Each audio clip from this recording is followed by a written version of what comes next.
Bueno, buenos días, buenas tardes y buenas noches a todos y a todas. Mi nombre es Mauricio de Sampaio, soy médico egresado de la Universidad Nacional de La Matanza y hoy me toca traerles esta clase para la Cátedra de Neurocirugía de la Universidad de Buenos Aires.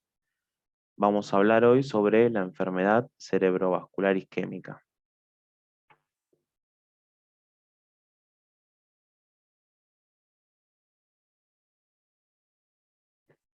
Bueno, para ello me centré en dos guías. La primera es la guía de la American Heart Association y American Stroke Association, que fue sacada en 2018, y también el Consenso sobre Accidente Cerebrovascular Isquémico Agudo de acá de Argentina, que fue publicado en 2019. Vamos a basar esta clase sobre todo en estas dos guías y algunas otras actualizaciones sobre los temas que vamos a ver. Acá les dejo las clases de recomendación y los niveles de evidencia, ¿sí?, sobre el cual vamos a trabajar, que están puestos en estas dos guías. Y bueno, vamos a empezar entonces definiendo a qué nos referimos cuando hablamos de enfermedad cerebrovascular isquémica. La enfermedad cerebrovascular es un episodio, ¿sí?, de déficit focal neurológico que es agudo y se da secundario a la disminución de la perfusión, es decir, cuando se disminuye la irrigación de nuestro cerebro, dado por la oclusión de una arteria, y representa el 80% de las enfermedades cerebrovasculares. Quizás ustedes tengan el concepto de accidente cerebrovascular, pero este concepto ya no es correcto debido a que no es un accidente cerebrovascular porque puede prevenirse y por ende ahora se pasa a llamar enfermedad cerebrovascular. O en otras lenguas, como en el habla anglosajona, que se le dice stroke, o en España también llamado ictus. Para hablar un poco de la epidemiología, el accidente cerebrovascular es la principal causa de discapacidad y la cuarta causa de muerte en la República Argentina, al igual que en el resto de otros países desarrollados o en vías de desarrollo del mundo. Como vemos acá, tenemos que la enfermedad cerebrovascular se encuentra por debajo de enfermedades cardíacas, tumores malignos o infecciones de las vías respiratorias.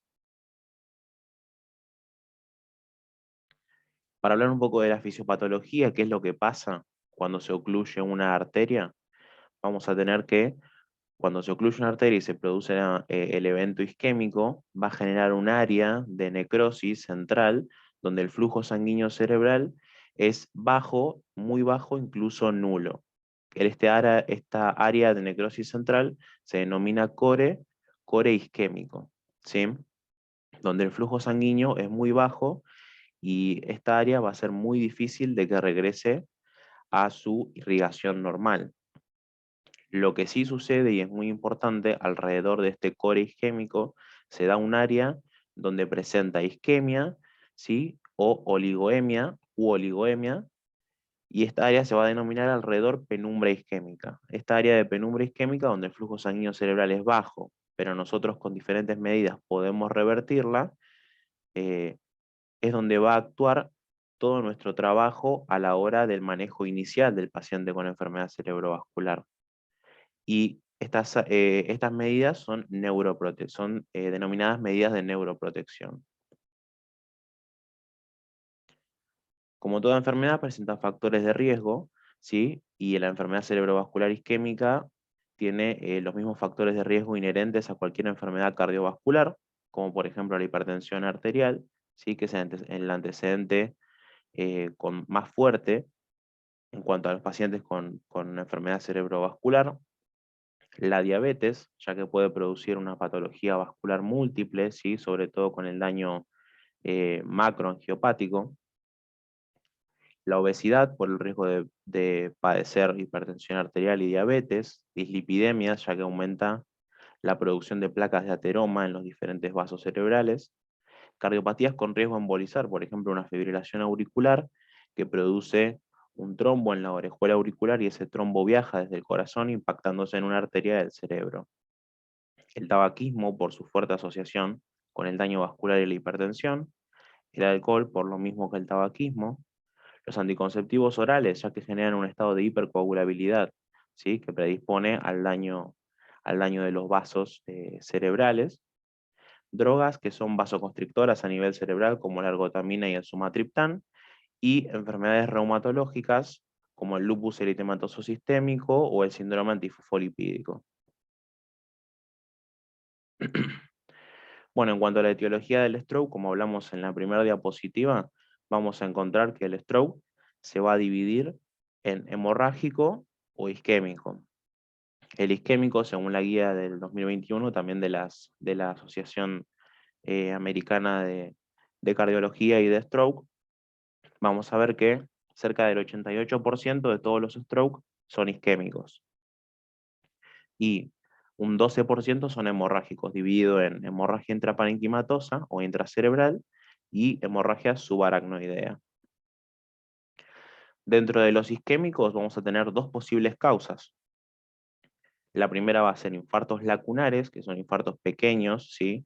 Por oclusión de pequeñas arterias, son muy específicos, muy puntuales, o infartos no lacunares, que van a ser aquellos que no sean por daño de arterias muy pequeñas. Dentro de los no lacunares, vamos a tener que el daño de grandes arterias va a representar un 17%, otras causas como dijimos el lupus o por ejemplo el síndrome antifosfolipídico van a representar el 3%, y cardioembólicos el 35%, mientras que casi la mitad va a ser criptogénico, que quiere decir que no se va, por más que estudiemos al paciente, no se va a conocer la causa. Y dentro del criptogénico se puede dividir en dos, en iguales partes. ¿ESUS o no ESUS? ¿Qué quiere decir ESUS? Bueno, básicamente quiere decir que son aquellos pacientes que los estudiamos, no encontramos la causa, ¿sí? de su enfermedad cerebrovascular, pero por la predisposición, por los antecedentes, es muy probable que sea de origen cardioembólico. Entonces hay que ir a buscar de dónde salen esos émbolos o esos trombos hacia el cerebro. Y el no ESUS son aquellos pacientes que definitivamente después de un estudio no se encuentra la causa y no tiene esas características de padecer enfermedades cardioembólicas. Luego, para clasificar entonces todas estas etiologías, existen dos clasificaciones. La clasificación TOS, que habla de que el ACV puede ser causado por aterosclerosis de grandes vasos, cardioembolismo, oclusión de pequeños vasos, stroke de otra etiología, y acá entra lo que es lupus, síndrome antifosfolipídico, malformaciones vasculares, y el accidente cerebrovascular criptogénico, que es el que ya hablamos, que puede tener dos o más causas, una evaluación que no hayamos encontrado nada, o que la evaluación sea incompleta. Y otra clasificación, que a su vez es un acrónimo, que ayuda quizás a recordar cuáles son las posibles causas del ACV, es la clasificación ASCOT, donde la A es aterosclerosis de gran vaso, la S es oclusión de vaso pequeño, la C es cardioembólico, la O otras etiologías, donde acá detallamos muchas más, aparte de las que ya venimos nombrando, y la D, ¿sí? Agrega esta clasificación a la disección arterial. Bueno, para hablar un poco de la clínica, tenemos que hacer un recuerdo anatómico de la anatomía vascular del sistema nervioso central, así que recomiendo que repasen el polígono de Willis, ¿sí?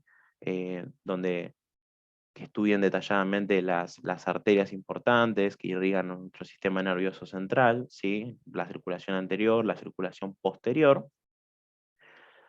Y bueno, y sepan que la clínica, por más que nosotros tengamos presente que quizás el paciente hemipléjico, miparético, con parálisis facial, con alguna afasia, puede ser muy variada, tan variada como la cantidad de arterias que pueden ocluirse, ¿sí?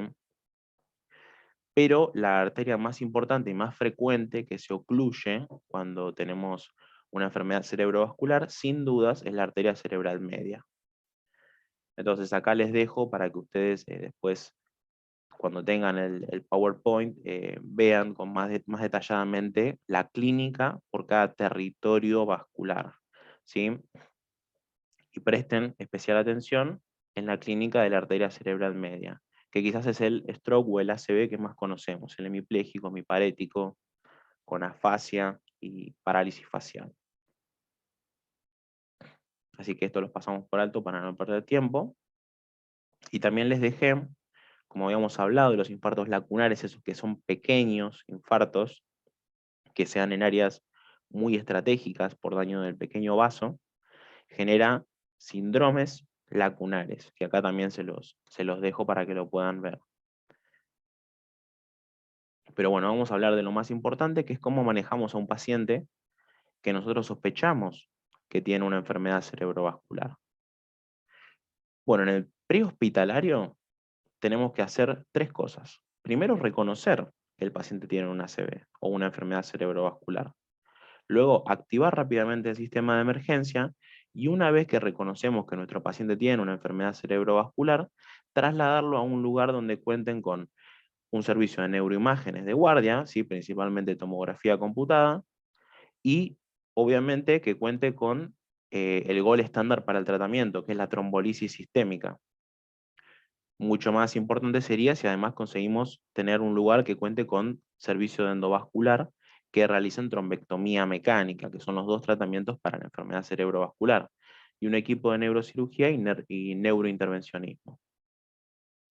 Entonces, ¿cómo reconocemos? ¿Sí? ¿Cómo reconocemos que estamos frente a un stroke? Bueno, básicamente tenemos varias escalas, ¿sí?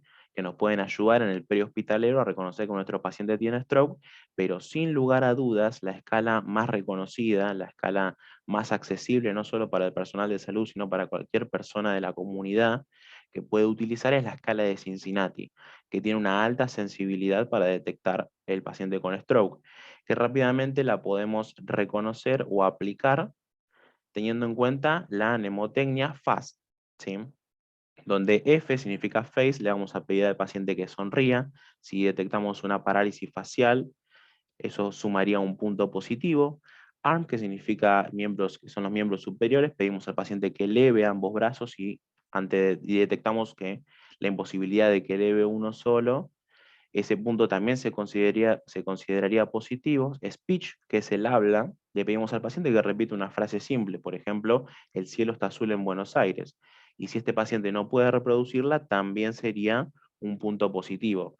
La presencia de un punto positivo ya nos obliga rápidamente a comunicarnos con el servicio de emergencia, y la presencia de los tres positivos aumentaría mucho más la sensibilidad de que nuestro paciente esté padeciendo efectivamente una enfermedad cerebrovascular.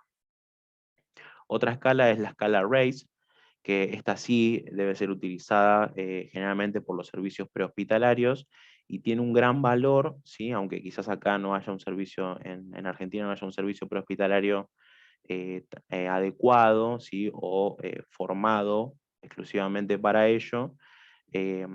La escala RACE lo que tiene, además de detectar si el paciente está posiblemente cursando una enfermedad cerebrovascular, asigna una puntuación que, al ser alta, indicaría una gran posibilidad de que el paciente, además de tener una enfermedad cerebrovascular, esté cursando una oclusión de una gran arteria, por lo que sería conveniente, además de la trombolisis sistémica, llevarlo a un lugar que cuente con trombectomía mecánica.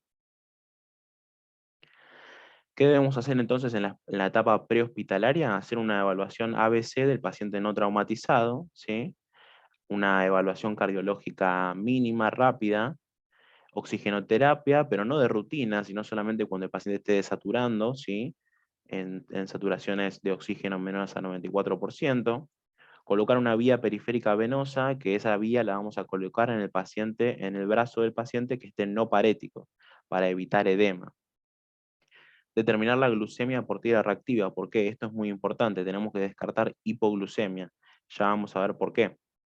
Establecer el horario de comienzo de los síntomas. Es decir, la última vez que al paciente se lo vio normal, ¿sí? ¿Cuándo era la última vez previo a presentar los síntomas? ¿Cuánto tiempo de evolución tienen estos síntomas? ¿Para qué? Porque la trombolisis sistémica y la trombectomía tienen tiempos de ventana para poder ser aplicadas, que más adelante las vamos a ver, pero acá el tiempo es fundamental, porque si pasan determinadas horas ya no puedo realizarle estos tratamientos desde que el paciente comenzó con síntomas. Y obviamente transportarlo a un centro apropiado que cuente con los requisitos que veíamos antes. Lo que no se debe hacer, administrar excesivamente fluidos, descender rápidamente la presión arterial, porque si nosotros bajamos la presión arterial, el flujo sanguíneo cerebral también baja, lo que va a generar que perpetúe la isquemia y el área de penumbra isquémica que habíamos visto al principio. No se debe administrar soluciones destroxadas en pacientes que no estén hipoglucémicos, porque esto aumentaría el edema cerebral. No se debe dar medicación vía enteral, ¿sí? Ni demorar al paciente. Rápidamente tiene que ser trasladado. Bueno, ahora llegamos a la parte donde vemos los mimics del ACV o mimics del stroke, que los mimics son aquellas situaciones que imitan, ¿sí?, los síntomas de una enfermedad cerebrovascular. También puede servir como acrónimo para ver cuáles son estos diagnósticos diferenciales que tenemos que descartar rápidamente. M de migraña con aura, y aunque empiece con H, nos hace recordar rápidamente a la hipoglucemia. M o la otra M de masa cerebral, un tumor primario, metástasis del sistema nervioso. Intoxicación con alcohol u otras drogas, crisis conversiva, sobre todo en pacientes con antecedentes de patologías psiquiátricas, y la S de crisis convulsivas o sepsis, que a veces las crisis convulsivas pueden generar una parálisis de TOT posterior al evento epiléptico, ¿sí? La más importante, sin lugar a duda, y la que hay que descartar rápidamente, es la hipoglucemia. Por eso nosotros estamos recomendando que se tome, si se recomienda fuertemente que se tome por tira reactiva la glucemia para descartar rápidamente hipoglucemia y saber que estamos frente a un evento cerebrovascular verdadero y no un imitador. Bueno, ahora generamos una pausa para que puedan descansar después de esto y continúen en 5 minutos viendo el video.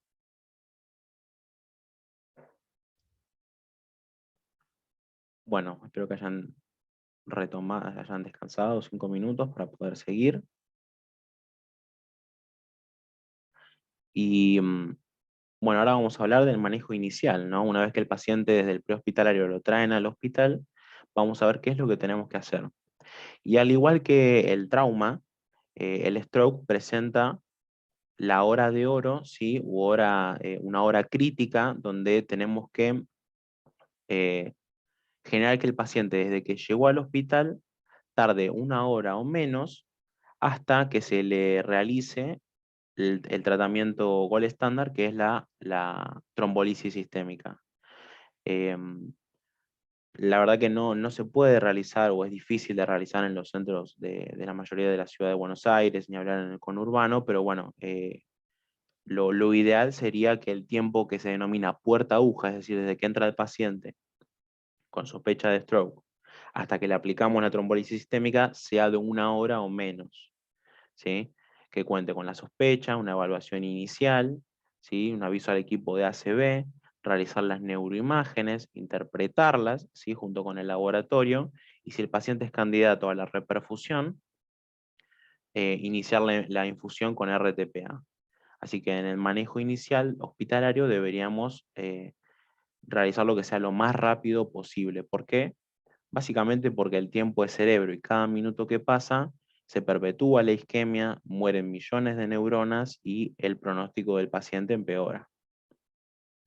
En la evaluación inicial, entonces, ¿qué vamos a hacer? Vamos a hacer el ABCD de vuelta, vía aérea permeable, oxígeno solamente cuando la saturación sea menor a 94, una vía periférica en el brazo no parético, ¿sí? Controlar la tensión arterial, un electrocardiograma, si no retrasa la terapéutica con el trombolítico, hidratación con solución salina, es decir, solución fisiológica, de vuelta, todo esto va en el brazo no parético.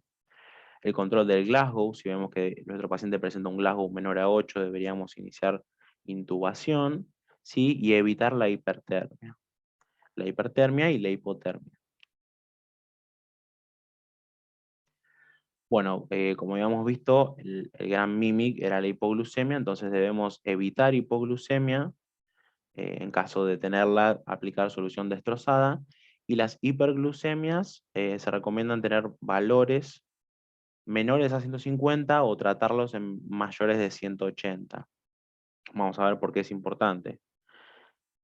Y un laboratorio que cuente con plaquetas, ionograma, urea, creatinina, ionograma, coagulograma, y podemos elegir o no marcadores cardíacos, pero lo fundamental sería el coagulograma, ya que si al tener una coagulopatía, una alteración en el coagulograma, el paciente podría tener una contraindicación para realizar los trombolíticos, para que le administremos los trombolíticos. La evaluación inicial básicamente consta de dos cosas. Lo primero es descartar mimics del stroke, estabilizar al paciente, y por otro lado, descubrir si el paciente tiene alguna contraindicación para el trombolítico, ¿sí? De esas dos cosas es de que se va a constar toda esta evaluación inicial.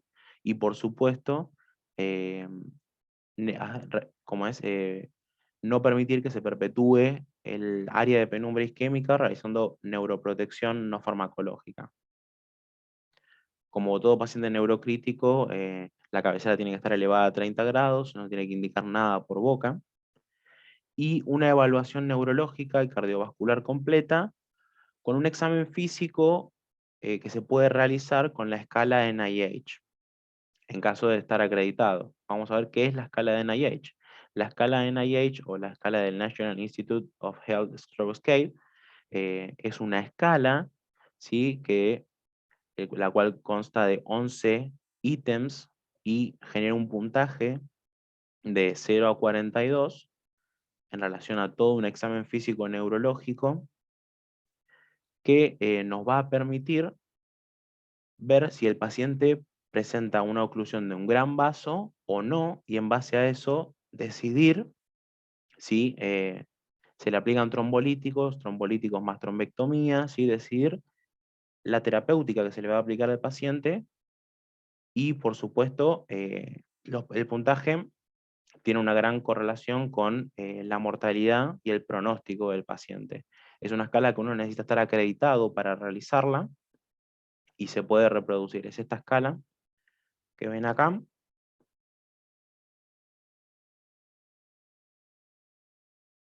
con los 11 ítems.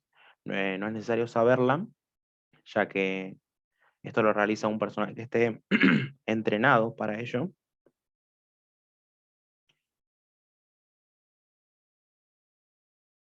Pero se darán cuenta que es una escala que tiene varios ítems a evaluar y asigna puntajes. Y bueno, la gravedad tiene gran correlación con el puntaje de la escala. Bueno, entonces los 5 pilares para la neuroprotección no farmacológica, ¿sí? Es decir, esta neuroprotección que permite que no se perpetúe el área de penumbra isquémica, va a ser el control de la volemia, es decir, que le llegue una buena perfusión al cerebro, el control de la glucemia, tanto para hipoglucemia como para hiperglucemia, el control de la temperatura corporal, el control de la oxigenación cerebral, oxigenar no siempre, sino cuando el paciente, cuando esté indicado, en saturaciones menores a 94%, y el control de la presión arterial. ¿Cómo controlamos la presión arterial? Bueno, acá están los niveles de recomendación de la neuroprotección. Entonces vamos a ver cómo manejamos la presión arterial. Para controlar la presión arterial tenemos dos tipos de pacientes. El paciente que es candidato a la reperfusión y el paciente que no es candidato a la reperfusión. Vamos a ver el primer caso. Un paciente que es candidato a la reperfusión tiene que tener una tensión arterial menor a 185-110. En el caso de que tenga una tensión arterial de este valor, simplemente vamos a controlarlo cada 15 minutos, ¿sí? O cada 30 minutos, y evaluar que no aumente esta presión. Si esta presión aumenta, ya debemos tratarlo. Pero este paciente con esta presión ya podría realizarse la trombolisis. Y un paciente que tenga más de 185-110 y es candidato a reperfusión, lo que tenemos que hacer es tratar de bajar esa tensión arterial por debajo de estos valores para poder brindarle el tratamiento trombolítico. ¿Cómo se baja? Básicamente con la betalol endovenoso, ¿sí?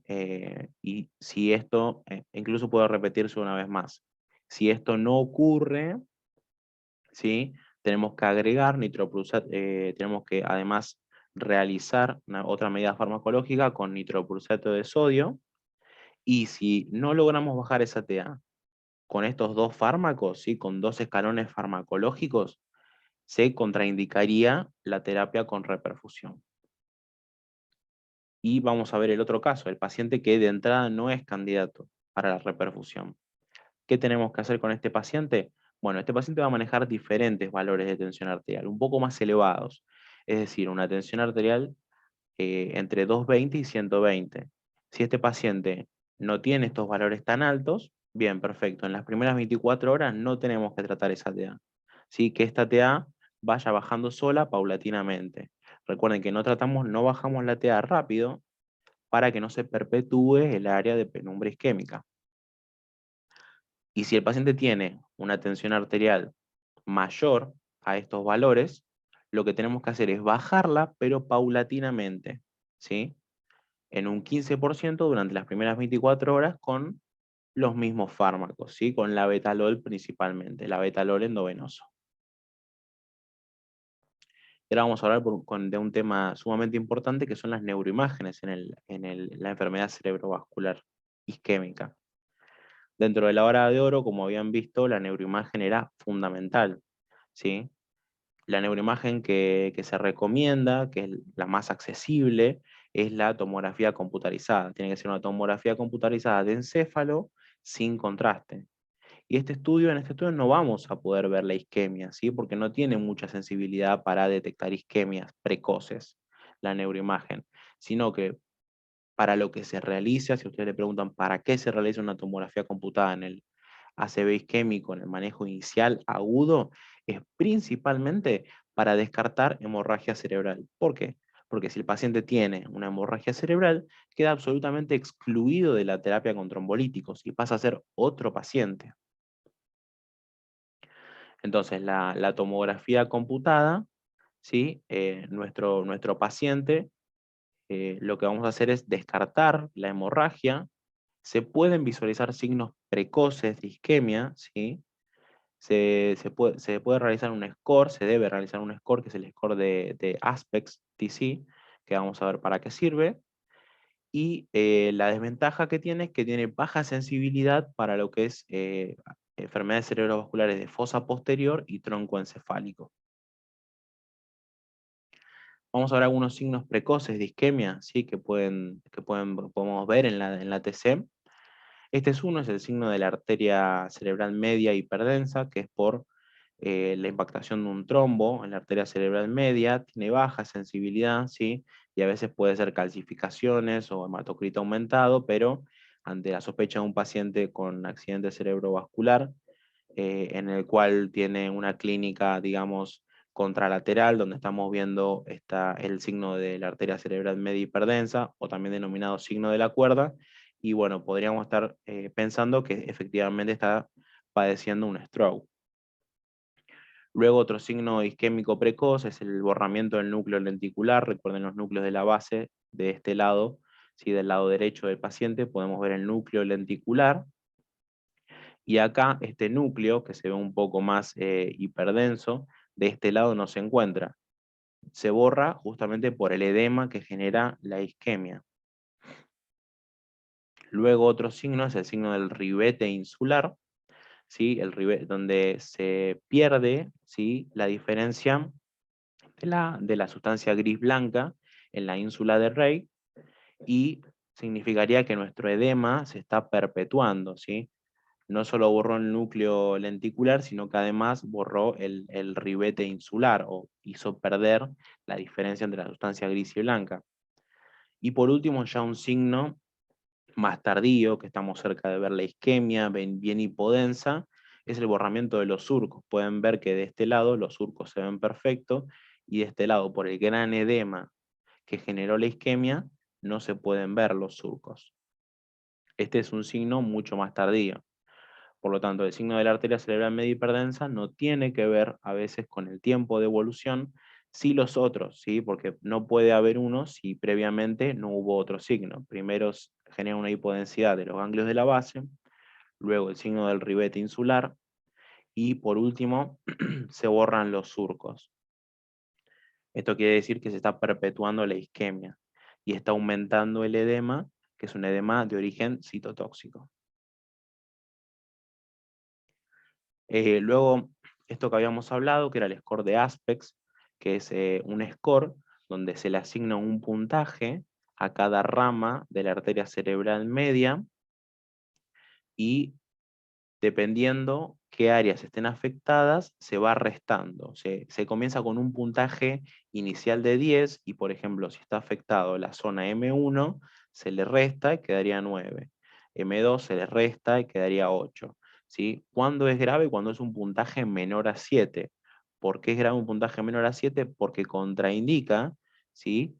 el tratamiento trombolítico o incluso la trombectomía mecánica. Ustedes están anotando que todo lo que hacemos es para proteger, ¿sí?, el área de penumbra isquémica o para descartar contraindicaciones a la trombolisis o a la trombectomía.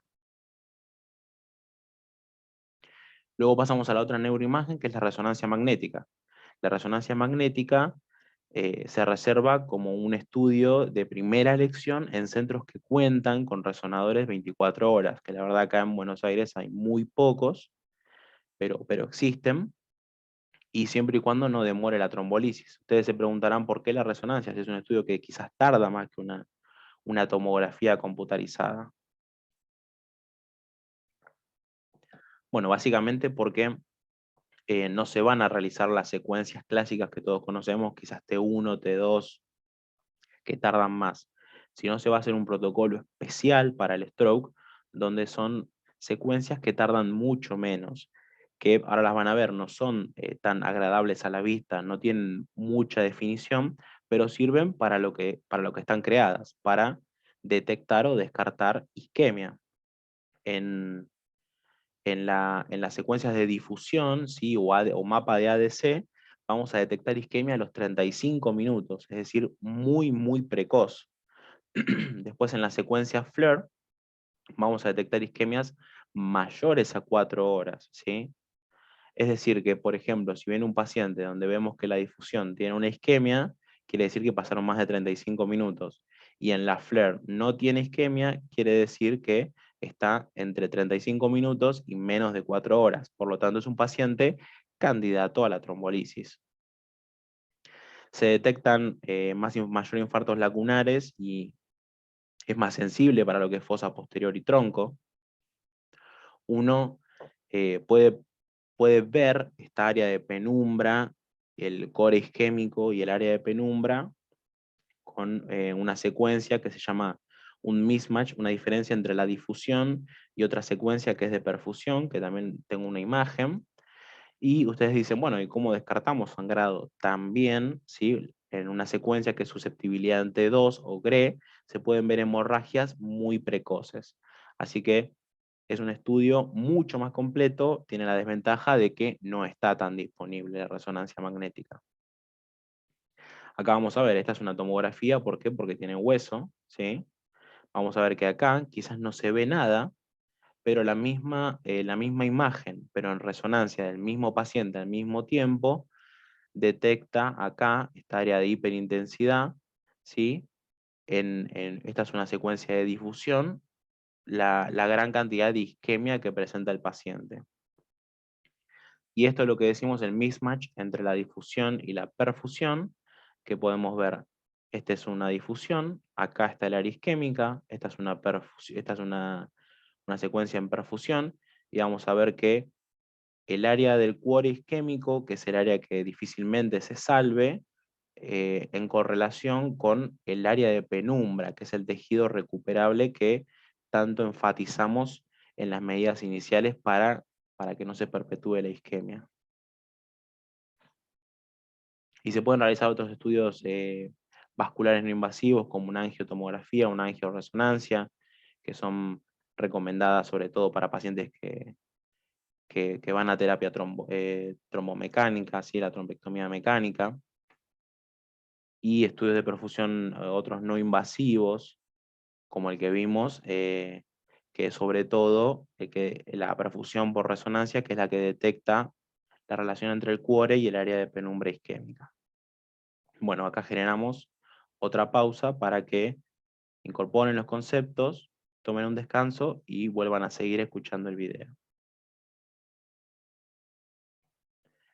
Bueno, continuamos con la última parte de la clase, que es ya el tratamiento, ¿sí? El tratamiento de la enfermedad cerebrovascular, que consiste en dos pilares fundamentales, la trombolisis sistémica y la trombectomía mecánica.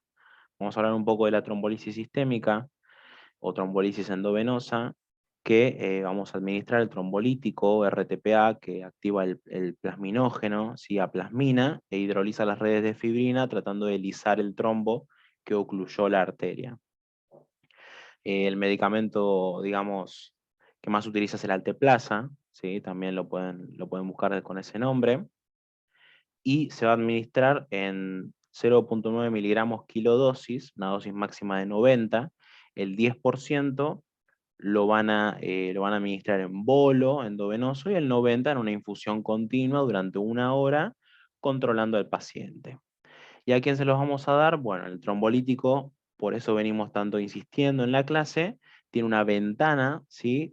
A la cual se recomienda dar, que es menor a 3 horas. Menor a 3 horas, y en algunos pacientes menor a 4,5 horas. Tienen que recordar estas dos ventanas. Entonces, por eso es muy importante el tiempo, y por eso hacemos tanto énfasis en hacer las cosas rápido, descartar contraindicaciones rápidamente, y administrar la terapia también de manera oportuna. El paciente mayor de 18 años con diagnóstico de stroke isquémico, ¿sí? Y el mismatch difusión FLAIR negativo, que vamos a ver más adelante qué significa esto. Bueno, algunas contraindicaciones, se las dejo acá, tienen que aprenderse la mayoría, si se puede, sí, o todas, si es posible, pero vamos a ver cuáles son las más importantes, las que venimos repasando ahora. Una hemorragia en la TC, claramente, ya hemorragia subaracnoidea o cualquier otro tipo de hemorragia que detectemos en lo que es en la TC de encéfalo. Compromiso extenso, un infarto más de 1/3 del territorio de la arteria cerebral media. ¿Qué es esto? Bueno, es el aspect menor a 7. Después, la glucemia, por eso hacemos tanto énfasis en la tira reactiva, no solo para descartar un MIMIC, sino porque es una contraindicación para la terapia trombolítica.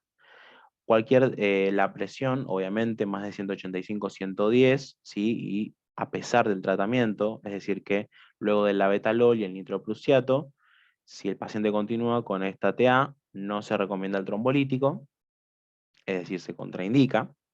Y diátesis hemorrágica, sobre todo cuando evaluamos el coagulograma, ¿sí? Por eso son importantes esas cosas. Y luego, en la ventana de 4,5 horas, las contraindicaciones absolutas son un NIH más de 25, es decir, que se está ocluyendo una gran arteria, ¿sí? Y el compromiso de vuelta, extenso del infarto con más de 1/3 del territorio de la arteria cerebral media. Y algunos relativos que pueden ser de edad más de 80 años, la verdad que depende del centro en el que trabajen. Hay algunos centros que la edad es más relativo que absoluto, mucho más relativo, así que se aplica, depende el estado del paciente. Uso de anticoagulantes orales, obviamente eso dependiendo del RIN, y antecedentes de un ACV previo o diabetes mellitus. Esos son algunas contraindicaciones relativas. Bueno, ¿qué hacemos con el paciente al que ya le administramos? Si es candidato, no tiene ninguna contraindicación, le administramos la trombolisis. Tenemos que monitorearlo. ¿Con qué lo vamos a monitorear? Con dos cosas. Con la TA cada 15 minutos, ¿sí? Evaluando que no se eleve, ni tampoco que tenga un descenso brusco. Y con la escala NIH, ¿sí? Cada 15 minutos. ¿Por qué es importante la escala NIH? Porque que disminuya quiere decir que está siendo efectiva la trombolisis endovenosa. Bueno, este es el nivel de recomendación, pero si se eleva el NIH más de 2 puntos, quiere decir que algo está pasando. ¿Qué es lo más frecuente que puede pasar si nuestro paciente está empeorando su evolución a pesar de la terapia trombolítica? Que haya tenido una hemorragia intracerebral, ¿sí? Una hemorragia secundaria al trombolítico. Si nuestro paciente tiene un NIH elevado o que se está elevando al basal que tenía cuando entró, rápidamente hay que realizar otra neuroimagen porque seguro este paciente está teniendo una hemorragia intracerebral. Y otro efecto adverso del trombolítico es quizás un poco menos frecuente, pero sí grave también, que es el angioedema orolingual. ¿sí? El angioedema orolingual va a producir que se obstruya la vía aérea y nuestro paciente, digamos, tenga un paro respiratorio, ¿sí? Por una oclusión de la vía aérea. Así que hay que tener muy presente estos dos efectos adversos del trombolítico. Pasamos a la trombectomía mecánica. La trombectomía mecánica, que es la otra terapia, ¿sí? La otra terapia de nuestro paciente con enfermedad cerebrovascular. Vamos a ver a quién se la aplicamos. A los mayores de 18, el score de ranking, que es un score para ver si nuestro paciente, digamos, es activo, no es un paciente postrado o que tenga una gran discapacidad, tiene que ser muy bajo, ¿sí? El NIH tiene que ser superior a 6, tiene que tener una ventana, ¿sí? Acá la ventana de la trombectomía mecánica es un poco más extendida. No es ni 3 ni 4,5 horas, sino que es incluso menos de 6 horas. Tenemos un tiempo más. La desventaja es que, aunque tengamos un tiempo más, no hay muchos centros que cuenten con trombectomía mecánica. Pero bueno, se extiende la ventana para, a diferencia del trombolítico, para realizar la trombectomía mecánica. La TCM tiene que tener un aspect mayor o igual a 6, ¿sí? Recuerden el aspect, la escala que utilizamos a nivel tomográfico. Y aquellos pacientes que fueron tratados previamente con RTPA, pero no recanalizó el vaso completamente. Entonces, para resumir la terapéutica, en ventana menos de 4,5 horas, siempre RTPA. Si está en menos de 4,5 horas y detectamos que tiene una oclusión de un gran vaso, RTPA y trombectomía mecánica si el paciente no mejora. Si nuestro paciente llega después de 4,5 a 6 horas, directamente trombectomía mecánica. Y si tiene menos de 6 horas y oclusión de gran vaso y está contraindicada la RTPA, directamente también a trombectomía mecánica. Importante esta diapositiva para ver los posibles escenarios que tenemos y cuál sería su tratamiento correlativo. Después acá les dejo un tema también de actualidad, que sería que se está evaluando las posibles ventanas extendidas para la trombectomía. Y hay dos estudios, ¿sí? Acá les dejo los dos estudios más, digamos, más importantes. No es necesario saberlos, pero se los doy a modo de conocimiento general, que son el Down y el Diffuse 3, que son estudios que extienden la ventana de la trombectomía. El Down de 6 a 24 horas, con algunos criterios, se puede hasta realizar la trombectomía mecánica, y el Diffuse 3 con ventanas de hasta 16 horas, de 6 a 16 horas para realizar la trombectomía mecánica. Pero bueno, quédense que acá en Argentina es hasta las 6 horas. Las recomendaciones correspondientes. Vamos a ver una particularidad que es el Wake Up Stroke. ¿Qué es el Wake Up Stroke o stroke del despertar? Es aquel paciente que se va a dormir, ¿sí? Y se despierta con síntomas de una enfermedad cerebrovascular. Entonces nosotros pensamos, ¿cuándo comenzaron los síntomas? ¿Sí? Esa es la implicancia que tiene. Entonces, ¿está dentro de alguna ventana terapéutica? No lo sé. Yo me fui a dormir ayer a las 12, me levanté hoy a las 7 con un stroke. No sé cuándo comenzó el stroke. Entonces tenemos dos posibilidades. Si no contamos con una resonancia magnética, con un resonador, consideramos la hora cero, es decir, la hora que comenzó el stroke, al último momento en el cual el paciente se lo vio bien, ¿sí? Por ejemplo, si me acosté a las 12 y me desperté a las 7 con síntomas de enfermedad cerebrovascular, mi hora cero sería las 12 de la noche de ayer.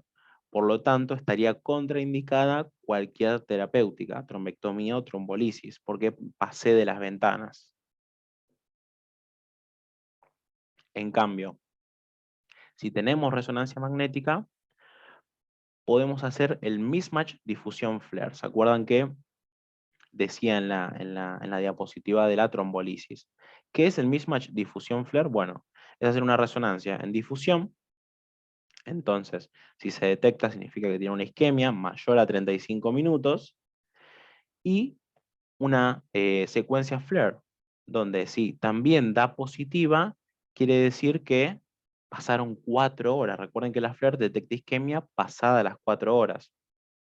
En cambio, si en la difusión da positiva y en el FLAIR da negativo, quiere decir que tiene menos de 4 horas esa isquemia. Por lo tanto, nuestro paciente estaría dentro de la ventana terapéutica para trombolíticos. Entonces, esta diapositiva nos dice ni más ni menos que eso, un mismatch, difusión FLAIR negativo, es decir, que en la difusión se ve y en el FLAIR no, significa que el stroke es menor a 4 horas, dentro de la ventana. En cambio, si nuestro mismatch es positivo, la difusión se ve la isquemia y en el FLAIR también, es un stroke mayor a 4 horas. Se encuentra fuera de la ventana terapéutica. Nuestro paciente, además, ¿qué vamos a hacer que presenta stroke? Vamos a iniciar administración de aspirina vía oral, ¿sí? Dentro de las 24 o 48 horas. Si nuestro paciente presenta alguna alteración en la deglución, que es muy frecuente en los pacientes con enfermedad cerebrovascular, se la podemos administrar por sonda nasogástrica, pero es importante administrar la terapia antiagregante con aspirina. Tenemos que buscar la etiología que hablamos al principio. ¿Cuál es la etiología? Una enfermedad de pequeño vaso, de gran vaso, cardioembólico, tiene lupus. Bueno, eso depende de cada paciente, pero sí o sí tenemos que realizar un ecocardiograma, un electrocardiograma, un monitoreo con electro, que puede ser de 24 horas o incluso 48 horas, buscando alguna patología del ritmo cardiovascular, alguna arritmia. Un ecodoppler de vasos del cuello para detectar placas de ateroma, ¿sí? O puede ser también reemplazado por una angio-TC o una angioresonancia. Detectar si tiene el paciente factores de riesgo, ¿sí? Para enfermedades de pequeños vasos, como diabetes o dislipidemias. Y bueno, las causas no comunes, buscando lupus, síndrome antifosfolipídico, pidiendo anticuerpos específicos para el lupus o anticuerpos antifosfolipídicos. Y durante la internación, ¿qué tenemos que hacer con el paciente? Bueno, es un paciente que va a tener, generalmente tiene movilidad restringida, entonces tenemos que realizar una tromboprofilaxis, ¿sí? Eso lo vamos a evaluar, si es con heparina o con compresión mecánica. Tenemos que evitar que nuestro paciente tenga úlceras por decúbito. Sobre todo esas son las recomendaciones más fuertes. No se le aplica de rutina sonda vesical. Nuestro paciente hay que evaluar la deglución sí o sí, lo más pronto, para que el paciente pueda empezar a comer, a beber y recibir medicamentos vía oral. Y en aquellos pacientes que no puedan, se le va a indicar una sonda nasogástrica o una gastrotomía percutánea. El paciente tiene que iniciar lo antes posible la alimentación, ¿sí? En las primeras 48 horas sobre todo. Bueno, iniciar la rehabilitación lo antes posible, tan pronto como el paciente esté listo. No se recomienda la movilización intensa y precoz, pero sí cuando el paciente obviamente esté dispuesto, esté disponible y ya haya sido evaluado por kinesiología, se puede comenzar la rehabilitación. Y sobre todo se debe medir, ¿sí? Cuál es el nivel de las actividades de vida diaria y lo que puede hacer el paciente con su déficit mientras se está rehabilitando. Esto no lo pueden hacer solos, así que el stroke es una gran patología interdisciplinaria, así que tienen que contar con el servicio ya de nutrición, obviamente con enfermería y sobre todo con kinesiología para comenzar la rehabilitación del paciente. Y para medir la funcionalidad del paciente, tenemos la escala de ranking, que ya la habíamos nombrado, y el índice de Bartel. Y bueno, el último tema que vamos a hablar en esta charla es el accidente isquémico transitorio. ¿Qué es el accidente isquémico transitorio? Es un episodio de disfunción neurológica, pero que es momentánea, es transitoria, ¿sí? Que sea por una isquemia cerebral o retiniana, en el cual el paciente se recupera al íntegro de sus síntomas. ¿Cuáles son los criterios diagnósticos? Bueno, pérdida de la función neurológica focal, tiene que ser de inicio súbito, tiene que tener una intensidad y ceder de inmediato, es decir, recuperarse al íntegrum. La duración es algo discutido, se ha hablado en menos de 24 horas, menos de 12, menos de 6, menos de 1. La verdad que la duración, al ser tan discutida, el criterio que vamos a utilizar es que el paciente tenga esos síntomas neurológicos, ese déficit neurológico focal, y recupere al íntegro. Lo mismo que la TC sin alteraciones. Vemos que la TC, si se la hacemos muy precoz, y el paciente tiene una isquemia que ya está consolidada, no es un accidente isquémico transitorio, quizás no la podemos ver en la TC. Por eso la TC sin alteraciones, más que nada, sería una resonancia magnética en difusión sin alteraciones. ¿Sí? Porque la TC, recordemos que puede no tener signos isquémicos si la hacemos muy temprano. Y bueno, ante un paciente con un accidente isquémico, ¿sí? Un ataque isquémico transitorio, tenemos que realizarle a todos un score de gravedad. ¿Sí? ¿Para qué es este score de gravedad? Este score no solo nos da una conducta terapéutica, sino que también nos predice la posibilidad de que nuestro paciente a la brevedad pueda padecer un stroke propiamente dicho. El score es el ABCD2, que contempla los siguientes criterios, que es la edad mayor a 60 años, una TA mayor a 140-90, síntomas clínicos como si es solamente paresia o también se alteró el lenguaje, ¿sí? O si son las dos cosas juntas, se suma los dos puntajes juntos, la duración, si fue más de 1 hora o menos de 1 hora, y la presencia o no de diabetes. Sumando vamos a obtener un puntaje. El puntaje puede ser bajo entre 0 y 3, moderado 4,5 o alto entre 6 y 7. Y lo que nos va a dar es el riesgo de stroke seguido al accidente isquémico transitorio, a los 2 días, a los 7 días y a los 90 días. Generalmente en puntajes bajos, el paciente no es necesaria una observación, ¿sí? Adentro del hospital, porque ¿qué es lo que se tiene que hacer con un paciente con accidente isquémico transitorio? Bueno, el paciente con accidente isquémico transitorio ya tuvo un episodio cardiovascular, es decir que deberíamos hacer prevención secundaria y además buscar la causa de ese accidente isquémico transitorio. Entonces, la vamos a buscar internado o no, depende del puntaje, ¿sí? De 0 a 3 dijimos que no es necesaria la internación del paciente, se puede realizar los estudios complementarios por fuera. Después de 4,5, quizás si hay otra causa que justifique su internación, se puede dejar internado, y de 6 a 7 es necesaria la observación intrahospitalaria porque es el paciente que más chances tiene de hacer un stroke a la brevedad. Bueno, como dijimos, también indica terapéutica, el score ABCD2. En un score menor a 4, al paciente solo lo vamos a medicar con aspirina, ¿sí? De prevención secundaria. Y en un ABCD2, score mayor a 4, lo que se recomienda es la terapia dual, es decir, aspirina más clopidogrel durante los primeros 21 días. Y una vez que encontremos la causa, vamos a seguir tratando, ¿no?, al paciente de distintas formas. Si fue una enfermedad de pequeñas arterias, bueno, generalmente seguimos con los antiplaquetarios, antihipertensivos y las estatinas.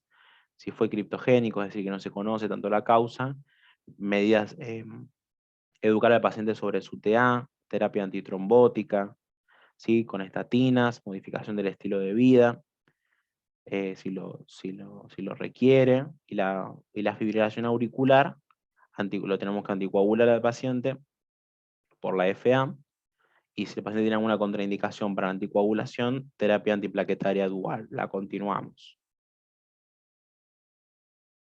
Y bueno, este algoritmo resume más o menos lo que venimos hablando, y siempre también recuerden buscar la etiología en el paciente con un accidente isquémico transitorio.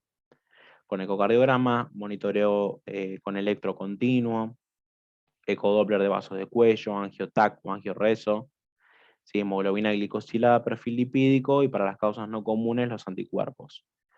Sobre todo para evaluar lupus, para evaluar el síndrome antifosfolipídico, entre las otras causas que no son tan comunes en el ACV, en la enfermedad cerebrovascular o el accidente isquémico transitorio.